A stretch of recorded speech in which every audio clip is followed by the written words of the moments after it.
we are inviting you to be partners of your government in investment, in creating opportunities.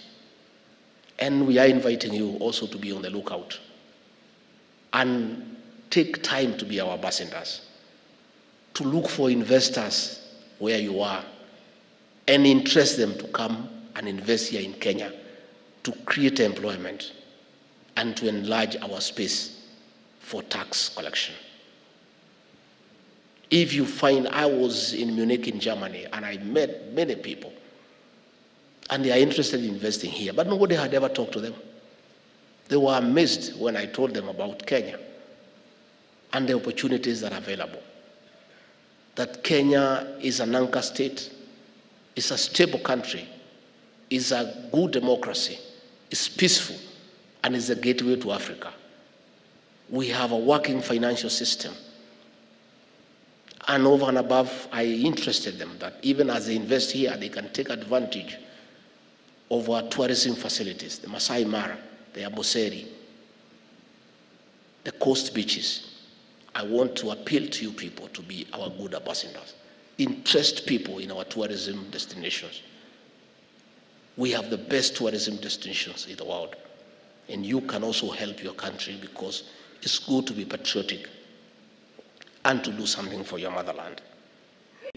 I encourage you to look for job opportunities for your sisters and brothers and cousins back home. Don't stay abroad alone. If you find there is an opportunity here and there, you can bring a few characters from the village. Let these characters get out of the village. The village is not a very interesting story.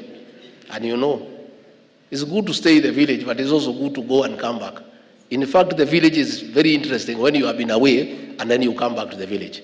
But living in the village throughout is not a very interesting thing. Please, also when you get a few opportunities, wherever you are, create a few opportunities. Remember the people you left back in the village. They don't necessarily have to be your relatives. The son of mother so-and-so, who was afraid of your father, mtafutie nafasi. Akuje hata yeye atengeneze a few dollars and a few sterling pounds. The importance of the diaspora community outside our borders cannot be overemphasized. Over the last few years, the remittances from our brigade in the diaspora has surpassed tourism, coffee, tea, and everything else, and is actually #1 foreign exchange earner for our country. We want to enhance that. And that is why, as President William Ruto campaigned to be President of the Republic of Kenya, he had very meaningful engagement with diaspora. And the President gave a commitment to the diaspora brigade that once he is elected as President and he forms government, the diaspora community will be part and parcel of his administration. And that is why, on forming government, deliberately created the State Department of Diaspora Affairs. A promise made, a promise kept, because it's good to keep promises. In his own wisdom, he appointed Rosalyn Njogu to be the pioneering principal secretary for this department. And I can tell you, from where I sit, she has not disappointed.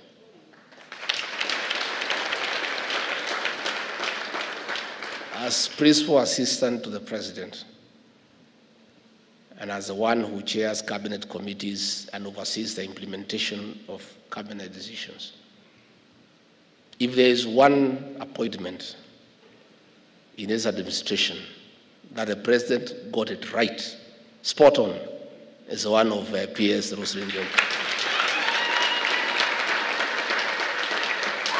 I've had time, whenever I travel out of the country, I demand that I must have an engagement on the first day of arrival with our people outside the country, and the PS has accompanied me, and we have engaged the Kenyan people. And this PS, I'm not saying so because she's here. She knows what she's doing. She knows what needs to be done. And President and I will give her full support to succeed.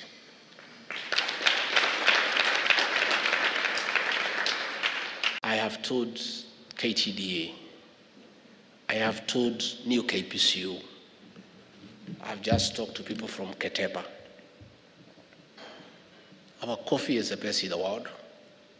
Our tea is the best in the world. Our avocado is light. Our macadamia nuts. But they are not available in the supermarket shelves across the world because nobody has marketed them properly.